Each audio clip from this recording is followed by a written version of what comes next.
pear tree grafting. The season has already moved a little late, which makes budding a bit challenging for beginners. So instead, we turn to branch cut grafting, with the goal of encouraging new shoots to emerge around the start of autumn. Select crispy crown pear branches as the scions.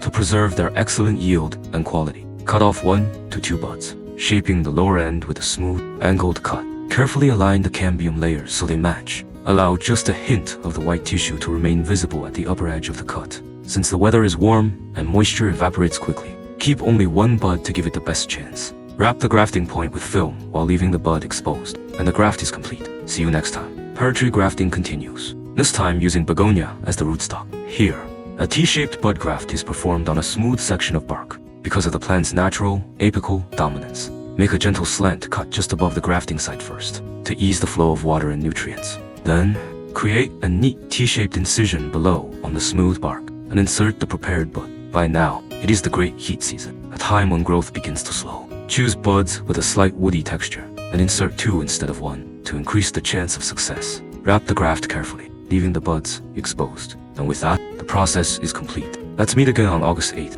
when autumn begins. For citrus approach grafting, trifoliate orange seedlings are used as the rootstock. In spring, graft branches from the 4-season red citrus variety, using the approach grafting method. Although this technique requires a little more effort, its success rate is exceptionally high. Within 15 to 20 days, the graft will heal, and by the autumn equinox, the plants can be safely separated and transplanted. In this process, both the rootstock and the citrus branch are cut on opposite sides, so their bark layers meet closely together. Once perfectly aligned, wrap the graft with film to secure it, and the grafting is complete.